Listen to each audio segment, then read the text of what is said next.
Hello বন্ধুরা, আমি হাসনাত। তোমাদের সকলকে স্বাগত জানাচ্ছি আমার চ্যানেল ডেস্টিনেশন একাডেমিতে। বন্ধুরা, চাইল্ড সাইকোলজির বিস্তারিত ক্লাসের আজকে তৃতীয় নম্বর ক্লাস। তো এর আগে অলরেডি দুটি ক্লাস আছে যেখানে আমরা প্রথম থেকে চ্যাপ্টার ওয়াইজ বিভিন্ন টপিক আলোচনা করার চেষ্টা করছি। এগুলো বেশি ইম্পর্টেন্ট, খুব বেশি ইম্পর্টেন্ট, বিস্তারিত জানা। কারণ শুধুমাত্র এমসিকিউ পড়ে মনে থাকার সম্ভাবনাটা খুব কম। যদি কোনো জিনিস সম্পর্কে আমাদের ধারণাটা থাকে তাহলে কিন্তু সেখান থেকে প্রশ্ন আসলে অনায়াসে আমরা তার অ্যান্সার করতে পারবো এবং মনেও থাকবে বেশি। এর জন্যই বিস্তারিত আমরা আলোচনা করছি। তো ধারাবাহিকভাবে আমরা আলোচনা করব। আজকের যে টপিক আছে সেখানে আমরা শিক্ষা মনোবিজ্ঞানের পদ্ধতি নিয়ে আলোচনা করব। শিক্ষা মনোবিজ্ঞানের 5 থেকে 6টি পদ্ধতি, এর মধ্যে ইম্পর্টেন্ট যে 5টি সেটা হলো এইগুলো, যেমন অন্তর্দর্শন, পর্যবেক্ষণ, ক্লিনিক্যাল পদ্ধতি, সার্ভে পদ্ধতি, এবার বিজ্ঞান ভিত্তিক বা পরীক্ষামূলক পদ্ধতি, এছাড়াও সাক্ষাৎকার বা ইন্টারভিউ পদ্ধতি আছে। তো সেটা না জানলেও হবে। এগুলি যত মোস্ট ইম্পর্টেন্ট, তো এগুলো আমাদেরকে একটু জানতে হবে।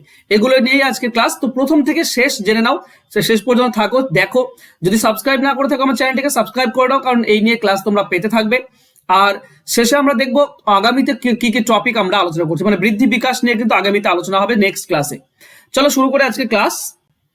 শিক্ষা মনোবিজ্ঞানের পদ্ধতি আমরা সকলেই জানি। শিক্ষা মনোবিজ্ঞানের 5 থেকে 6টি পদ্ধতি আছে, যার মধ্যে ইম্পর্টেন্ট হচ্ছে অন্তর্দর্শন, পর্যবেক্ষণ, ক্লিনিক্যাল, সার্ভে এবং বিজ্ঞান ভিত্তিক বা পরীক্ষামূলক পদ্ধতি। এগুলির একটু আলোচনা আমরা করে নেব। প্রথমে আসছে অন্তর্দর্শন পদ্ধতি। দেখো, অন্তর্দর্শন পদ্ধতি সম্পর্কে যদি বলি, তো অন্তর্দর্শন হলো সর্বাপেক্ষা প্রাচীন পদ্ধতি, যা প্রথমে দর্শনের উপর এবং পরে মনস্তত্ত্বে ব্যবহৃত হয়। এটা সব থেকে পুরাতন পদ্ধতি। এর সাহায্যে ব্যক্তি চেতন মনের অভিজ্ঞতা সম্পর্কে তথ্য সংগ্রহ করে। অন্তর্দর্শনের অর্থ হলো নিজের ভেতরকে জানা, অর্থাৎ মানসিক অভিজ্ঞতাকে অধ্যয়ন করা। অন্তর্দর্শন নিজের মানসিক প্রক্রিয়া, যেমন চিন্তা, অনুভূতি, প্রেষণা, কল্পনা ইত্যাদি হলো অন্তর্দর্শন। দেখো, অন্তর্দর্শন মানে তোমার ভেতরে যেটা চলছে, সেই ভেতরে যেটা চলছে তার বহিঃপ্রকাশকে আমরা অন্তর্দর্শন বলি।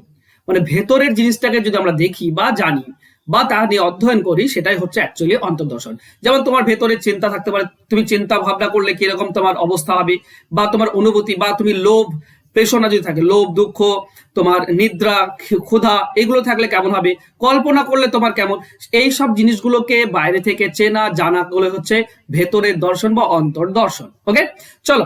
অন্তর্দর্শনের কিছু সুবিধা রয়েছে। সুবিধাগুলো কি কি? দেখো, চেতন মনকে জানার একমাত্র উপায় হচ্ছে অন্তর্দর্শন। তাছাড়া তুমি চেতন মনকে অন্য কোনো পদ্ধতিতে জানতে পারবে না। এটি মনোবিজ্ঞানের নিজস্ব পদ্ধতি। এখনো পর্যন্ত চেতন মনকে জানার এর থেকে উন্নত পদ্ধতি আবিষ্কার হয়নি। তাহলে প্রশ্ন তোমার পরীক্ষা থাকতে পারে, চেতন মনকে জানার সব থেকে উন্নত পদ্ধতি কোনটা? তবে অন্তর্দর্শন। চেতন মনকে জানার সব থেকে একমাত্র পদ্ধতি কোনটা? সেটা হচ্ছে অন্তর্দর্শন। চেতন মনকে জানার প্রথম মনোবৈজ্ঞানিক যে নিজস্ব পদ্ধতি সেটা কি? সেটাও হচ্ছে অন্তর্দর্শন। ওকে, বা সব থেকে ভালো পদ্ধতি কি জানার ক্ষেত্রে চেতন মনকে, সেটা হবে অন্তর্দর্শন। নেক্সট, এটা সবচেয়ে সহজ পদ্ধতি। এর জন্য ব্যক্তি নিজেই যথেষ্ট, উপকরণের প্রয়োজন হয় না। যে কোনো সময় এই পদ্ধতি ব্যবহার করা যেতে পারে। দেখো, কোনো ব্যক্তিকে যদি আমি পর্যবেক্ষণ বলছি, কোনো ব্যক্তির যদি আমরা চেতন মনকে জানার চেষ্টা করি তার ব্যবহারের দ্বারা বা কোনো উপায়ে অন্তর্দর্শন পদ্ধতির মাধ্যমে, তো সেটা একটা ব্যক্তিকে মানে যখন খুশি যেখানে খুশি তার আমি অধ্যয়ন করতে পারি। আর এর জন্য একটা ব্যক্তি যথেষ্ট, এর জন্য বেশি উপকরণের প্রয়োজন হয় না। জাস্ট ব্যক্তি হচ্ছে মেন উপকরণ। কারণ ব্যক্তির উপরে, ব্যক্তির ভেতরের যে ব্যাপারটা ঘটছে বা ঘটতে চলেছে বা কি ঘটছে সেটা জানাই হচ্ছে অন্তর্দর্শন। তো ব্যক্তিই যথেষ্ট এখানে। ওকে, আলাদাভাবে কোনো উপকরণের প্রয়োজন হয় না, এটা সুবিধা। নেক্সট, অন্তর্দর্শন মানসিক প্রক্রিয়ার নীতিগুলি সরাসরি অবহিত হয়, যা প্রক্রিয়ায় তাত্ত্বিক ব্যাখ্যায় সাহায্য করে। একদম মানসিক প্রক্রিয়ার নীতিগুলি সরাসরি অবহিত হওয়া যায়। নেক্সট, 4 নম্বরে বলে যে অন্তর্দর্শনের ঐতিহাসিক গুরুত্ব আছে। বর্তমানে শিক্ষা মনোবিদ্যা সম্পর্কিত বহু পরীক্ষায় অন্তর্দর্শনে ব্যবহৃত হয়। অবশ্যই, কারণ আমরা এটা হচ্ছে সব থেকে প্রাচীন একমাত্র পদ্ধতি যেটা চেতন মনকে জানা যায়, তাই এটাও কিন্তু বর্তমানে বহুল ব্যবহৃত হয়। যদিও এর কিছু সীমাবদ্ধতা রয়েছে, এর কিছু লিমিটেশন রয়েছে। সেগুলো কি? দেখো, অন্তর্দর্শনের যে লিমিটেশন, সীমাবদ্ধতা, সেটা কি? এর সবচেয়ে বড় ত্রুটি হলো অন্যান্য নির্জীব পদার্থের মতো মানুষ স্থির নয়, মানুষ গতিশীল। তাই না? মানুষ গতিশীল মানে মানুষের আচরণে হঠাৎ পরিবর্তন হতে পারে। হঠাৎ পরিবর্তন হয়ে গেলে আচ্ছা বেশ, আগামীতে গেলেই তোমরা বুঝতে পারবে মানসিক প্রক্রিয়া পরিবর্তনশীল। তাই না? এক সময় মানুষ একটু দুঃখ পায়, তখন একটু মন খারাপ করে কোনো একটা কথাতে বা কোনো একটা ব্যবহারে বা কোনো একটা নির্দিষ্ট কি বলবো প্রপে হলে সে হাসতেও পারে। তো মিনিটে মিনিটে চেঞ্জ হয়ে যায় মানসিক যে প্রক্রিয়া মানুষের। ব্যক্তি যখন মানসিক প্রতিক্রিয়া যেমন ক্রোধ সম্পর্কে অন্তর্দর্শনরত হয় তখন তার ক্রোধ অবস্থা থাকে না। দেখো তুমি রেগে আছো সেই সময়ে তুমি কি তোমার সেইটা করতে পারো, উপলব্ধি করতে পারবে যে তুমি রেগে আছো? না, তুমি তখন উপলব্ধ করতে পারবে না। একটু পরে যখন তোমার রাগ কমে যাবে, তুমি যখন ভাববে সেই ব্যাপারটা সম্পর্কে যে হ্যাঁ আমি এই কারণে রেগে গিয়েছিলাম, তখন কিন্তু তোমার আর রাগটা থাকে না। রাগ পড়ে যাওয়ার পর বা রাগ চলে যাওয়ার পরে তুমি রাগটার সম্পর্কে তুমি এবার অন্তর্দর্শন করছো যে আমি কেন রেগেছিলাম, কতটা রেগেছিলাম। তার মানে তুমি করছোটা কি? তখন সে যা করে সেটা হলো ক্রোধের পোস্টমর্টম। আমরা সেই রাগটার পোস্টমর্টম করি, কারণ রাগান্বিত অবস্থায় আমি তখন সেই সম্পর্কে ভাবতে পারি না, ভাবলে চিন্তার এটা লোপ পেয়ে যায়। হ্যাঁ, তবে পরে যখন আমি ক্রোধের সম্পর্কে ভাবি বা অন্তর্দর্শন করি, সেটা অ্যাকচুয়ালি সে ক্রোধের পোস্টমর্টম হয়, তাই না? অন্তর্দর্শনের অভিজ্ঞতা অধ্যয়ন করার জন্য মনকে অভিজ্ঞতার প্রতি মনোযোগী হতে হয়। দেখো, যে অভিজ্ঞতা তুমি নিয়ে আসতে চাইছো সেই অভিজ্ঞতার প্রতি তোমাকে মনোযোগী হতে হবে। তো দুটি জিনিস তোমাকে মনোযোগী হতে হবে। একটা, মনকে দুটি ভাগে বিভক্ত করা হয়। প্রথমত কি না, প্রথমত হচ্ছে মানসিক প্রতিক্রিয়ার প্রতি, যে প্রতিক্রিয়া তুমি দিচ্ছ বা একটা শিশু দিচ্ছে সেই প্রতিক্রিয়ার প্রতি তোমাকে নজর রাখতে হয়। আর দ্বিতীয়, বস্তুর প্রতি মানসিক প্রতিক্রিয়া যুক্ত তার প্রতি। তো যে বস্তুর প্রতি তুমি রেগে আছো বা যার উপরে তুমি রেগে আছো বা যে কারণে তুমি রেগে আছো তারও প্রতি তোমাকে নজর রাখতে হয় বা তারও প্রতি তোমাকে মনোযোগটা দিতে হয়। এবার তুমি বলো, একসঙ্গে কি তুমি দুটি জায়গায় মনোযোগ দিতে পারবে? সম্ভব নয়। কোনো মানসিক প্রক্রিয়া, বিশেষ করে জটিল মানসিক প্রক্রিয়া অধ্যয়ন করতে এমন দুটি ভাগে বিভক্ত করা আদৌ সম্ভব কিনা সেই নিয়ে প্রশ্ন রয়েছে।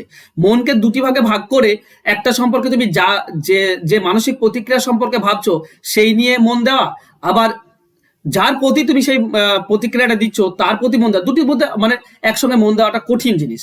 যেটা সম্ভব কিনা সেটা নিয়ে প্রশ্ন রয়েছে। রস মনোবিদ রস কি বলেছেন? অন্তর্দর্শন পদ্ধতি সমালোচনা করে বলেন, এখানে পর্যবেক্ষণকারী এবং পর্যবেক্ষিত বস্তু এক। এদিকে অধ্যয়নের ক্ষেত্রে অপরদিকে পর্যবেক্ষণের পদ্ধতি একসঙ্গে করা খুব জটিল। দেখো, তুমি যদি নিজের উপরে অধ্যয়নটা করো বা তোমার নিজের অন্তর্দর্শন করার চেষ্টা করো, তো একযোগে পর্যবেক্ষণকারী মানে আমি নিজেই, এবং আমি নিজের উপরে করছি, মানে অন্তর্দর্শন পদ্ধতিতে আলোচনা অ্যাপ্লাই করছি। তো একই সঙ্গে একদিকে অধ্যয়নের ক্ষেত্র, অপরদিকে পর্যবেক্ষণের পদ্ধতি একসঙ্গে অ্যাপ্লাই করাটা অনেকটা জটিল প্রক্রিয়া, তাই না? আশা করছি অন্তর্দর্শন তোমাদের কাছে ক্লিয়ার হয়েছে। অন্তর্দর্শন কিছুই না, নিজের চেতন মনকে জানার একটি প্রক্রিয়া হচ্ছে অন্তর্দর্শন। এটা হচ্ছে একটা প্রাচীন পদ্ধতি এবং একমাত্র পদ্ধতি যেখানে তুমি চেতন মনকে করতে পারো, মানে চেতন মনকে জানার একটা পদ্ধতি অন্তর্দর্শন। আর একটা জিনিস, অন্তর্দর্শনের সাহায্যে, লিমিটেশনই আমরা পড়ছিলাম, অন্তর্দর্শনের সাহায্যে সংগৃহীত তথ্য চূড়ান্তভাবে ব্যক্তিকেন্দ্রিক।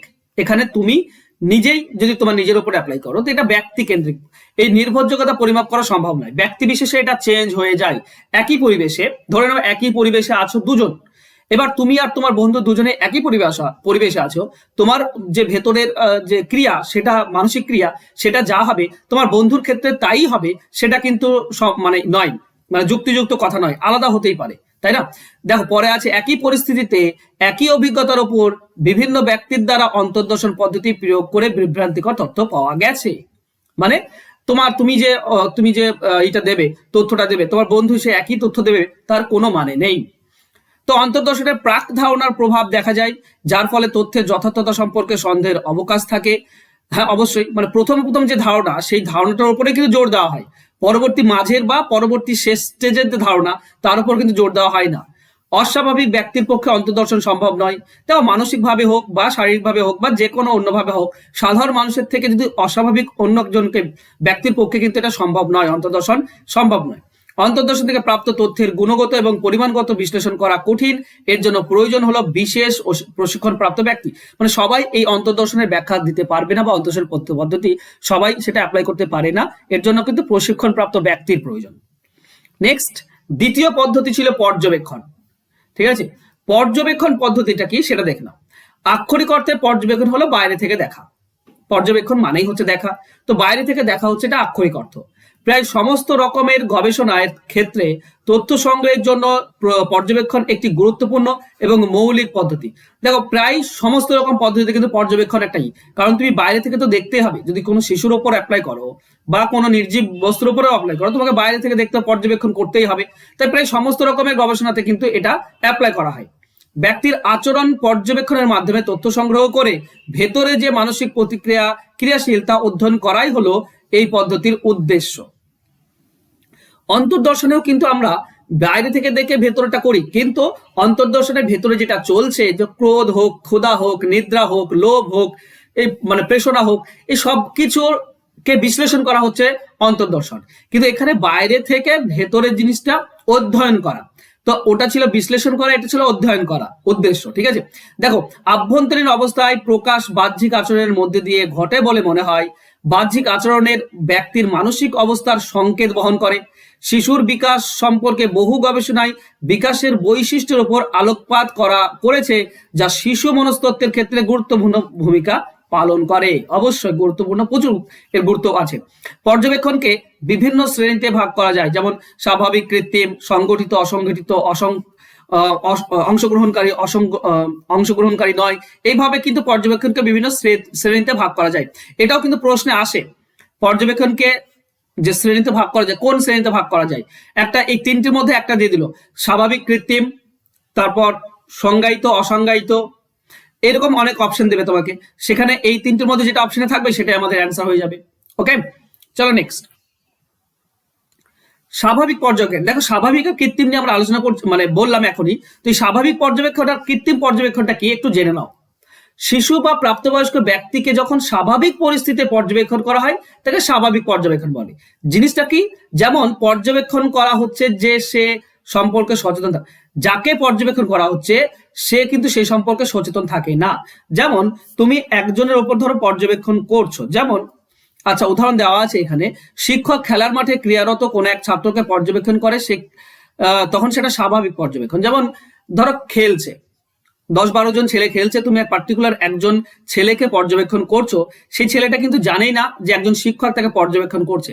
ছেলেটা কি করছে, খেলার যে নিয়ম কানুন সেগুলো ঠিক মতো মানছে কিনা, তারপর পক্ষ আর বিপক্ষ থাকে, তো নিজের পক্ষের ছেলেদের সাপোর্টটা কতটা করছে বা তাদের সঙ্গে তাদের তালমেলটা কতটা, বিপক্ষকে সে হারাতে কতটা সচেষ্ট, খেলার প্রতি তার মনোযোগ কত, খেলার নিয়ম কানুনের প্রতি তার মনোযোগ কত, এই সব যে পর্যবেক্ষণ শিক্ষক করছেন এগুলি কিন্তু সে ছাত্র নয়, অবগত নয়, অথচ পর্যবেক্ষণ চলছে। এটা হচ্ছে স্বাভাবিক পর্যবেক্ষণ। আর কৃত্রিমটা কি, কৃত্রিমে কিন্তু ছেলেটা জানে বা যার উপর তুমি পর্যবেক্ষণ করছো সে জানে, বা যাদের উপর করছো সবাই জানবে যে হ্যাঁ তার উপর পর্যবেক্ষণ করা হচ্ছে। যেমন কৃত্রিম পর্যবেক্ষণ হলো নিয়ন্ত্রিত পরিবেশে পর্যবেক্ষণ। সাধারণত পরীক্ষামূলক গবেষণায় এই ধরনের পর্যবেক্ষণ করা হয়। শিক্ষার্থীর উপর বিভিন্ন চলকের প্রভাব সম্পর্কে অবহিত হওয়ার জন্য এই ধরনের পর্যবেক্ষণের সাহায্য গ্রহণ করা হয়। উদাহরণস্বরূপ, পুরস্কারের ফলে শিক্ষার্থীর পঠনের উন্নতি বা শাস্তি শিক্ষার্থীর আচরণ নিয়ন্ত্রণকে কি পরিমাপে সক্ষম, জিজ্ঞাসা চিহ্ন আছে। ওকে, পরিমাপে সক্ষম, এই ধরনের পর্যবেক্ষণে শিক্ষার্থীর সচেতন থাকে, আর এটা হচ্ছে কৃত্রিম। তো এক কথায় বলতে গেলে যেসব পর্যবেক্ষণে যে যার উপর পর্যবেক্ষণ করা হচ্ছে সে সচেতন থাকে বা সে জানে সেটা হচ্ছে কৃত্রিম, আর যদি না জানে সেটা হচ্ছে স্বাভাবিক। ওকে, চলো নেক্সট। পর্যবেক্ষণের পর 3 নম্বর পদ্ধতি ছিল ক্লিনিক্যাল পদ্ধতি। তো ক্লিনিক্যাল পদ্ধতিটা কি, প্রধানত অপসঙ্গতিমূলক বা স্বাভাবিক থেকে বিচ্যুত আচরণ সম্পর্কিত বিশেষ তথ্য সংগ্রহের জন্য এই পদ্ধতি ব্যবহার করা হয়। দেখো অপসঙ্গতিমূলক ব্যাপারটা কি, অপসঙ্গতি মানে যেটা সমাজ বিরোধী, আর স্বাভাবিক থেকে বিচ্যুতি মানে যেটা অস্বাভাবিক। তো সমাজ বিরোধী এবং অস্বাভাবিক যে আচরণ তার সম্পর্কে বিশদ যে মানে এটা আমরা বের করি, তার বিশদ যে তথ্য বের করি সেটা হচ্ছে ক্লিনিক্যাল পদ্ধতি বলা হয়। দেখো তার পরবর্তী দেওয়া আছে, অপসঙ্গতিমূলক আচরণ নানান প্রকৃতি হতে পারে। অসামাজিকমূলক আচরণ, শিখন সমস্যা, বিদ্যালয়ে পাঠ্য বিষয়ে পিছিয়ে পড়া, মানে যেটা সমাজ বিরোধী আচরণ, কিংবা শিখনের প্রবলেম হচ্ছে, আমরা জানি না যে শিখনে বিভিন্ন রকমের প্রবলেম আছে, বিভিন্ন ডিসলেক্সিয়া, বিভিন্ন পঠন পদ্ধতির যে সব রোগগুলো আছে সেই রোগ, তারপর বিদ্যালয়ে পাঠ্য বিষয় সম্পর্কে অন্যান্য ছাত্রদের থেকে পিছিয়ে পড়ছে, এই সব জিনিস, এই সব সমস্যা হচ্ছে অপসঙ্গতিমূলক সমস্যা। ঠিক আছে, এর উদ্দেশ্য হলো ব্যক্তির সমস্যা চিহ্নিত করা, কারণ নির্ণয় করা, পরিবেশের সঙ্গে সঠিক অভিযোজনের জন্য চিকিৎসা সুপারিশ করা।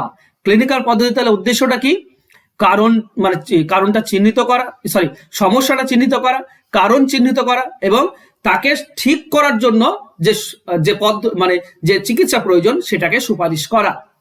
চিকিৎসার উদ্দেশ্য হলো অবচেতন মনে প্রবেশ করে অপসঙ্গতি আচরক নির্দিষ্ট করা এবং সন্দেহ করা। যেমন সাইকিয়াট্রিস্টদের যে কাজ, চিকিৎসকদের যে কাজ, সে হচ্ছে এটা কাজ। মানে ধরো কোন এক ছেলে, আমরা তারে জমিন পর দেখেছি, আমির খানের একটা মুভি ছিল তারে জমিন পর, যে ডিসলেক্সিয়া বলে যে একটা রোগ ছিল, সেটাকে যেমন যেভাবে চিকিৎসা করেছিলেন আমির খান সেই ছেলেটার তারে জমিন পর মুভিতে, সেই পদ্ধতিটাই হচ্ছে ক্লিনিক্যাল পদ্ধতি। তবে সেখানে সবকিছু দেখানো হয়নি। দেখো, চিকিৎসক স্বাভাবিকভাবে শিক্ষার্থীকে অধ্যয়ন করে, যেটা করেছিল, সমস্ত উৎস থেকে তথ্য সংগ্রহ করে ধারাবাহিকভাবে বিন্যস্ত করে কেস স্টাডি বা হিস্ট্রি করা হয়, এর কারণ নির্ণয় করা হয়, যেটা আমির খান কিন্তু মুভিতে করেছিলেন। ঠিক আছে, ভালো করে পড়া, তার নোটবুক গুলো দেখা, নোটবুকে কি কি ভুল করছে, কেমন ভাবে ভুল করছে, কোথায় কোথায় তার ভুল হচ্ছে, তার ক্রিয়া কেমন, স্টুডেন্টদের সঙ্গে তার আচরণ কেমন, একাকিত্ব থাকা, এই সব কিছু আজ যে স্টাডি করা, সেটাই কিন্তু কেস স্টাডি। এবার কেস স্টাডির মধ্যে দুটি জিনিস থাকে, যে কেস স্টাডির মধ্যে দুটি জিনিস থাকে, একটা হচ্ছে ক্লিনিক্যাল কেস স্টাডি আর একটা হচ্ছে বিকাশমূলক কেস স্টাডি। এই ক্লিনিক্যাল কেস স্টাডিটা কিন্তু ও করেনি, করেছিল এই বিকাশমূলক কেস স্টাডিটা আমির খান করেছিলেন। তো বুঝতে পারছো বিকাশমূলক কেস স্টাডিটা কি। চলো, এই ক্লিনিক্যাল কেস স্টাডির উৎস থেকে সংগ্রহ করা। আচ্ছা, ক্লিনিক্যাল কেস স্টাডিতে নিম্নলিখিত উৎস থেকে তথ্য সংগ্রহ করা। কি তথ্য সংগ্রহ করা হয়? বয়স কত, লিঙ্গ কি, পুরুষ না মহিলা, পিতামাতার বয়স কেমন, শিক্ষাতে কেমন, বৃত্তি কেমন, সামাজিক অবস্থান কেমন, এগুলো করা হয়। এটা প্রাথমিক তথ্য। একটা অতীত ইতিহাস জানার চেষ্টা করা হয়। গর্ভধারণ অবস্থায় মাতার অবস্থা কেমন ছিল, মানে কোনো সমস্যা, মাতার কোনো সমস্যা ছিল কিনা, জন্মের, আচ্ছা এখানে জন্মের সময়ও কোনো সমস্যা কি ছিল, ডেলিভারির সময়, সেটাও কিন্তু করা হয়, ইনক্লুড করা হয়নি এখানে। তারপর জন্মের পর শিশুর বিকাশ কেমন, শারীরিক মানসিক অবস্থা কেমন, প্রাক্ষবিক অবস্থা কেমন, সামাজিক অসুস্থতা কেমন, পিতামাতা এবং পরিবারের সদস্যের সঙ্গে সম্পর্ক কেমন, এগুলো হচ্ছে অতীত ইতিহাস কেস স্টাডিতে করা যায়। এটা ক্লিনিক্যাল কেস স্টাডির মধ্যে পড়ছে। আর বর্তমান অবস্থা মানে নিম্নোক্ত তথ্য সংগ্রহ, শারীরিক, মানসিক, সামাজিক, প্রাক্ষবিক আগ্রহ, বিদ্যালয়ে পারদর্শিতা, এই সব কিছু এখন সে কেমন করছে না করছে, সে তথ্যও কিন্তু সংগ্রহ করা হয়। তাই ক্লিনিক্যাল কেস স্টাডিতে প্রাথমিক তথ্য, কেস হিস্ট্রি জানা হয়, তোমার অতীত ইতিহাস জানা সম্পর্কে এবং বর্তমান অবস্থা সম্পর্কেও জানা যায়। বিকাশমূলক কেস স্টাডি দুই রকমের হয়, ঠিক আছে। বিকাশমূলক কেস স্টাডি একটা উলম্ব হয় আর একটা আনুভূমিক হয়। উলম্বটা কি? উলম্বটা হচ্ছে তার জন্ম থেকে একদম প্রাপ্তবয়স্ক অবধি, মানে তার কাছে যে অবস্থায় এসছে, ধরো 30 বছর বয়সে এসেছে কোনো মনোচিকিৎসকের কাছে, 30 বছর অবস্থায় এসে 30 বছর, তো এই 0 থেকে 30 বছর অবস্থায় অবস্থিত তার যে বিকাশের বিভিন্ন দিক বা যে সমস্যার বিভিন্ন দিক, সেই সব কিছু যে কেস স্টাডি আলোচনা করা হয়, সেটা হচ্ছে উলম্ব কৌশল। আর আনুভূমিক কৌশলটা কি? আনুভূমিক কৌশলে এখানে পরিবেশ দেওয়া হয়, ঠিক আছে। যেমন ধরে নাও একটা 10 বছরের ছেলে, একজন 20 বছরের ছেলে, একটা 25 বছরের ছেলে, এই সবাইকে একটাই পরিবেশে রাখা হয়। সেই একটা পরিবেশে রেখে তাদের মধ্যে তাদের যে কেস হিস্ট্রি বা কেস স্টাডি করা হয়, মানে কিভাবে আচরণ চলছে বা একে অপরের সম্পর্ক কেমন, তার ব্যবহার কেমন, এই সব কিছু যে আলোচনা বা জানা, সেই সব কিছু মানে গ্রুপে এই করে যে কেস স্টাডি করা হয়, সেটাই হচ্ছে বিকাশমূলক কেস স্টাডি, সেটা আনুভূমিক, ঠিক আছে। আনুভূমিক কৌশল, উলম্ব কৌশল একাই করা হয়, যে অবস্থায় আসে, যে বয়সে আসে, তার জন্ম থেকে সেই বয়স অবধি যে কেস স্টাডি, সেটা হচ্ছে উলম্ব কৌশল। নেক্সট, এবার ক্লিনিক্যাল পদ্ধতির কিছু ত্রুটি রয়েছে। কি ত্রুটি রয়েছে? শিক্ষার্থী সম্পর্কে তথ্যর উৎসগুলি শিক্ষার্থী নিজে, কারণ শিক্ষার্থী নিজে দেয়, কিংবা তার পিতামাতা তথ্য দেয়, কিংবা বন্ধুর দ্বারা তথ্য পাওয়া যায়, কিন্তু এদের দ্বারা ব্যক্ত হওয়ার কারণে নির্ভরযোগ্যতা কম। কারণ তোমাকে যদি বলা হয় তুমি পাগল, তুমি স্বীকার করবে না পাগল, যদিও তোমার মধ্যে পাগলামি কিছু একটা আছে, তুমি স্বীকার করবে কি? করবে না। বা পিতামাতা কি বলার চেষ্টা করবে? না, বলবে একটু ব্যবহারটা অন্যরকম বা এই সময় এরকম করে, কিন্তু আমার ছেলে পাগল নয়, বলবে না, এটাই স্বাভাবিক। কারণ পিতামাতা সাধারণত সন্তানদের দোষ ত্রুটি প্রকাশ করতে দ্বিধাবোধ করেন এবং অনেক সময় সন্তানদের গুণাবলীকে বেশি তুলে ধরেন। মানে সঠিক তথ্য না দেওয়ার কারণে কি হয়, সঠিক যে রেজাল্ট সেটা আমরা ক্লিনিক্যাল পদ্ধতিতে পাই না, তাই এর একটা ত্রুটি এটা। 3 নম্বর, আচরণের সাধারণ দিক অনেক সময় সঠিকভাবে পর্যবেক্ষণ করতে সক্ষম হন না। আচরণের সাধারণ দিক অনেক সময় পর্যবেক্ষণের মাধ্যমে সঠিকভাবে পর্যবেক্ষণ করা সম্ভব হয় না, এটা মাধ্যমে একটা উল্লেখ নেই, ঠিক আছে। আচরণের সাধারণ দিক অনেক সময় অলক্ষ্যে থেকে যায়, যার ফলে শিক্ষার্থীর গুরুত্বপূর্ণ দিকগুলি অনুদ্ঘাটিত হতে পারে না। তো তথ্য অসম্পূর্ণ হওয়ার কারণে কিন্তু রেজাল্টও অসম্পূর্ণ হয়ে থাকে অনেক সময়। নেক্সট, 3 নম্বরে, শিক্ষার্থীরা আচরণের সাধারণ দিকের তাত্ত্বিক ব্যাখ্যা দানে অনেক সময়ই পর্যবেক্ষকের ব্যক্তিগত মতবাদ প্রভাব দেখা যায়। দেখো, আমরা দুটি সাইকিয়াট্রিস্ট পাশে যদি একই ব্যক্তি যায়, তো অনেক সময় এটাও দেখা যায় যে দুজনের দ্বিমত পোষণ করে। একটা সাইকিয়াট্রিস্ট এক ধরনের তার মতামত দিলেন যে এই কারণ বা এই জিনিসটা করতে হবে, আবার অন্য সাইকিয়াট্রিস্ট কিন্তু, মনোচিকিৎসক কিন্তু অন্য কারণ দেখাতে পারে বা অন্য চিকিৎসা দিতে পারে। এটা দেখা যায়, এটা অনেক সময় হয়ে থাকে। তো এটাও একটা কিন্তু ক্লিনিক্যাল পদ্ধতির ত্রুটি। এবার আমরা 4 নম্বর পদ্ধতি, সার্ভে পদ্ধতির কথা জানবো। দেখো, সার্ভে পদ্ধতি কি? সার্ভে পদ্ধতি সামগ্রিক পদ্ধতি। সার্ভে পদ্ধতি অ্যাকচুয়ালি সব পদ্ধতি উল্লেখ করা যায়। কেমন? বোঝার চেষ্টা করো। শিক্ষা মনোবিদ্যার বিভিন্ন বিষয়ের উপর সমীক্ষার ক্ষেত্রে পরিসংখ্যানমূলক সার্ভে পদ্ধতি ব্যবহার করা হয়ে থাকে। তো বিভিন্ন বিষয়ের উপর কিন্তু সমীক্ষার ক্ষেত্রে, যখন আমাদের সমীক্ষার প্রয়োজন হয়, ডেটার প্রয়োজন হয়, তখন কিন্তু সার্ভে পদ্ধতি বেশি ব্যবহার করা হয়। এখানে দল বাছাইকরণ করে পর্যবেক্ষণ করা হয়। এই পদ্ধতিতে তথ্য সংগ্রহের বিভিন্ন কৌশল ব্যবহার করা হয়, যেমন প্রশ্নগুচ্ছ। দেখো, একদল করা হলো, একদল ছেলেকে, তাদের যদি আমরা সার্ভে পদ্ধতির মাধ্যমে তাদের মানসিক ক্রিয়া প্রক্রিয়া, চেতন মন, অবচেতন মন, বিভিন্ন কিছু জানার চেষ্টা করি, তো সেখানে বিভিন্ন প্রশ্ন রাখা থাকতে পারে। সেই প্রশ্নের উত্তরের ভিত্তিতে আমরা তাদের করি, পর্যবেক্ষণ করি, মানে করি, তাদেরকে বলে তার মূল্যায়ন করি। অনেক সময় সাক্ষাৎকার, ইন্টারভিউর মাধ্যমে কিন্তু হয়ে থাকে, অভিক্ষার মাধ্যমে হয়ে থাকে, পর্যবেক্ষণের মাধ্যমে হয়ে থাকে। তো তথ্য বিশ্লেষণে পরিসংখ্যান পদ্ধতির ব্যবহার করা হয়। তথ্য বিশ্লেষণে, ঠিক আছে, ডেটা অ্যানালাইসিসের সময় কিন্তু এই পরিসংখ্যান পদ্ধতির ব্যবহার করা হয়। সার্ভে পদ্ধতির 3টি শ্রেণী রয়েছে। একটা হচ্ছে ফিল্ড স্টাডি। ফিল্ড স্টাডি আমরা জানলাম এর আগে, ফিল্ড স্টাডিটা কি। বিকাশমূলক সার্ভে, এটাও আমরা জেনেছি। পার্থক্যমূলক স্টাডি, এটা আমরা জানবো। আচ্ছা, 3টি আমরা একটু জেনে নেওয়ার চেষ্টা করি। ফিল্ড স্টাডি আমি এখানে দেওয়া নেই, তো ফিল্ড স্টাডি সম্পর্কে বলে দিই। ফিল্ড স্টাডিটা কি না, ফিল্ড স্টাডি হচ্ছে যখন সামগ্রিকভাবে, অনেক সময় ফিল্ড স্টাডি একটা গ্রামের মধ্যে হতে পারে, অনেক সময় একটা ফিল্ড স্টাডি একটা শহরের মধ্যে হতে পারে, এমনকি একটা রাজ্যের মধ্যে হতে পারে, এমনকি একটা দেশের মধ্যেও কিন্তু ফিল্ড স্টাডি হতে পারে, যেটা ভারত সরকার পুরো দেশে অনেক সময় সার্ভে করায়, ঠিক আছে, বিভিন্ন রকমের সার্ভে করায়, সেটাও কিন্তু ফিল্ড স্টাডি, যেখানে ডোর টু ডোর গিয়ে হয়তো বিভিন্ন তথ্য, মানে সেন্সেক্স আমরা জানি, যেটা তোমার সার্ভে করা হয়, জনসংখ্যা যে সার্ভে করা হয়, সেটা কিন্তু একটা ফিল্ড স্টাডির মধ্যে পড়ে। ডোর টু ডোর গিয়ে তারপরে মানুষের যে জীবন প্রক্রিয়া চালনা করছে সেটা কতটা কেমন, সেটাও কিন্তু ফিল্ড স্টাডি। ডোর টু ডোর গিয়ে বাড়িটা পাকা বাড়ি না কাঁচা বাড়ি, তারপর বাড়িতে কতজন সদস্য আছে, কতজন চাকরি করে, কতজন বেকার রয়েছেন, কতজন পুরুষ, কতজন মহিলা, তাদের জীবিকা কি, কতজন মানে সার্ভিস করে, কতজন কৃষিকাজ করে, এইসব যে স্টাডি, এগুলো মানে ফিল্ডে নেমে গিয়ে যে স্টাডি করা হয়, সেটাই ফিল্ড স্টাডি বলা হয়। এটা মনোবিজ্ঞানের ক্ষেত্রেও কিন্তু বিশাল উপকারী একটা ফিল্ড স্টাডি। বিকাশমূলক, যেটা বললাম, বিকাশমূলকে সার্ভেটা, সেটা হচ্ছে কি উলম্ব এবং যে আনুভূমিক দুটো হতে পারে। আমি এর আগে ডিসকাস করলাম উলম্ব এবং আনুভূমিক মানে কি বলতো, যখন একটা গ্রুপের মাধ্যমে একই পরিবেশে অনেকজনকে রেখে স্টাডি করা হয়, সেটা হচ্ছে আনুভূমিক।